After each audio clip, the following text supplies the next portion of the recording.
গুণ। সুতরাং আমাদের কখনো এমন বলা উচিত নয় যে আরে ভাই সেদিন একটা খারাপ দিন ছিল, কিংবা এটা একটা বাজে বছর। সময়ের ব্যাপারে এরকম বিশেষণ ব্যবহার করা হয়। রাসূল সাল্লাল্লাহু আলাইহি সাল্লাম খুব পরিষ্কার ভাষায় এমন করতে নিষেধ করেছেন। অতএব একভাবে এটা বোঝা যায়, এবং সেটা হলো আল আসর হুয়াদ্দাহার, আল্লাহ আসরের কসম করেছেন। আর এর প্রায় একই অর্থ হচ্ছে আদ্দাহার, যা কোরআনে এসেছে। অতএব এটা তাৎপর্যপূর্ণ, এটা গুরুত্ববহ, এমন কিছু যা আলোচনার দাবি রাখে। অন্যভাবে বললে আল্লাহ মানবজাতির প্রতি সময়ের গুরুত্বের ব্যাপারে দৃষ্টি আকর্ষণ করেছেন, এটা একটা অর্থ। দ্বিতীয় অর্থ হলো আমরা শপথের উদ্দেশ্য বিধিও নিয়ে আলোচনা করছি। আরবি পরিভাষা এটা হলো মুকসাম বিহি, মুকসাম আলাইহি। আমি এর দ্বারা যা বুঝেছি তা হলো, খুব সংক্ষেপে বোঝানোর চেষ্টা করি। কেউ বলল আমি আল্লাহর নামে শপথ করছি যে আমি এই কাজটি করিনি। এটা একটা বড় বাক্য, আমি আল্লাহর নামে শপথ করছি যে আমি এই কাজটি করিনি। এখানে শপথের বিধেয় হলো আল্লাহ শব্দটি। তাহলে উদ্দেশ্য কি? আমি কাজটি করিনি। তাহলে এখানে একটা উদ্দেশ্য, অপরটি বিধেয়। এই সূরাতেও শপথের একটা বিধেয় রয়েছে, সেটা কি? ওয়াল আসর। তাহলে উদ্দেশ্য কি? ইন্নাল ইনসানা লাফি খুসর। আল্লাহ বলেন তিনি সময়ের নামে শপথ করছেন, কালের নামে শপথ করছেন। তারপর তিনি ঘোষণা দিয়েছেন যে সকল মানুষ চরম ক্ষতির মধ্যে ডুবে আছে। সুতরাং এখানে বিধেয় হলো সময়, আর উদ্দেশ্য হচ্ছে মানুষের চরম ক্ষতির মধ্যে থাকা। কোরআনে বা প্রাচীন আরবি অলঙ্কার শাস্ত্রে যখন এভাবে বলা হয়, বিধেয়কে আসলে উদ্দেশ্যের প্রমাণস্বরূপ হিসেবে ধরা হয়। একে এভাবেই দেখা হয়, বিধেয় হলো উদ্দেশ্যের প্রমাণ, এটা হলো উদ্দেশ্যের দলিল। অন্যভাবে বললে, আপনি যদি বলেন মানুষ ক্ষতির মধ্যে রয়েছে, কেউ হয়তো বলল আপনার প্রমাণ কি? এই সূরার আলোকে মানুষের ক্ষতির মধ্যে থাকার প্রমাণ কি? মানুষের দেউলিয়া হয়ে যাবার প্রথম প্রমাণ কি? সময় নিজেই এর প্রমাণ।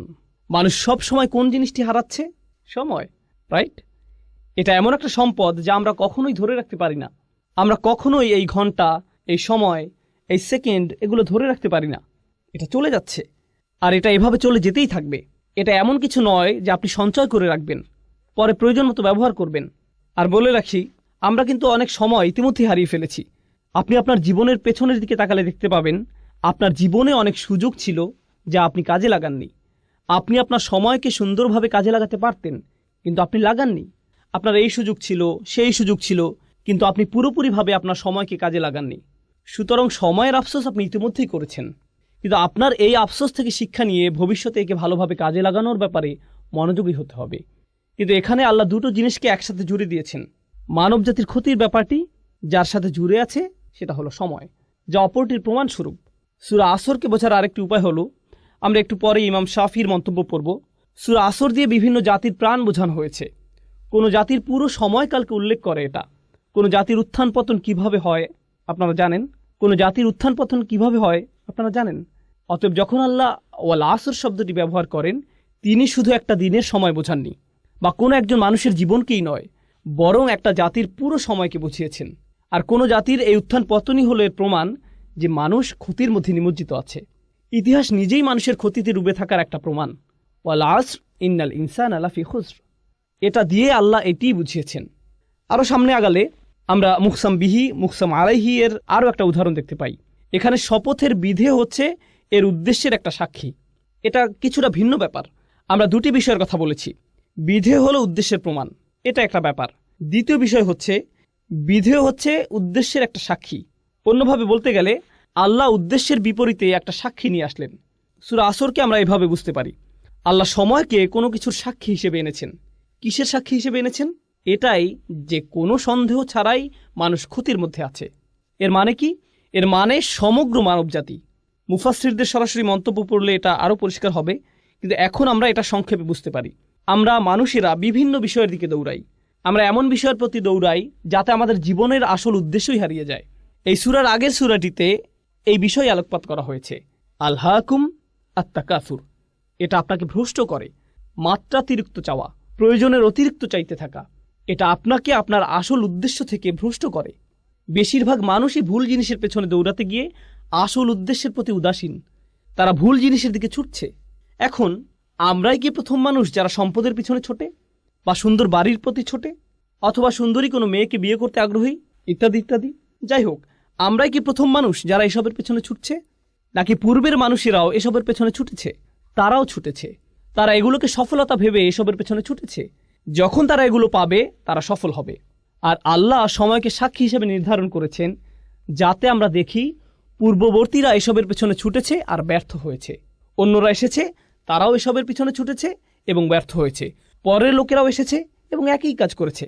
হাজার বছর ধরে শত শত প্রজন্মের লোকেরা একের পর এক এই একই কাহিনী চলে আসছে। আল্লাহর এক অসাধারণ সৃষ্টি এইসব ঘটনা অবলোকন করছে। এটা একের পর এক এসবের সাক্ষী হয়েছে, আর আমাদের বেলায়ও এমনটা ঘটেছে। অন্যভাবে বললে মানবজাতির করুণ পরিণতির সাক্ষী হচ্ছে সময়। পরিশেষে আল আসর শব্দটির ব্যাপারে বলবো, আমরা এর ভাষাগত বিশ্লেষণে গেলে এটা আরও পরিষ্কার হবে, তবে আমরা এখনও এর সারাংশ পর্যালোচনা করছি।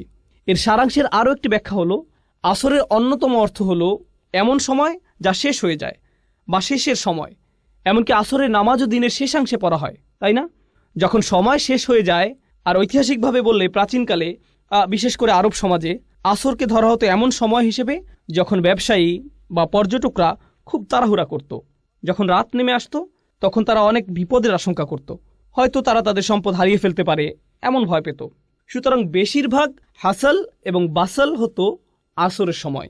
সেটা ছিল সবচেয়ে ব্যস্ত এবং তাড়াহুড়ার সময়। এমনকি এটাও শপথ হিসেবে নেওয়া হয়েছে। আল্লাহ দিনের অন্যান্য সময় শপথ হিসেবে ব্যবহার করেছেন। তিনি বলেন, অসুবহি ইদা আসফার ওয়াল ফাজরি ওয়া লায়ালিন আশর ওয়াদ-দুহা। এগুলো দিনের বিভিন্ন সময়ের বর্ণনা। আল্লাহ দিনের ভিন্ন সময়ের বর্ণনা দিয়েছেন। তিনি দিনের বিভিন্ন সময়ের কসম করেছেন।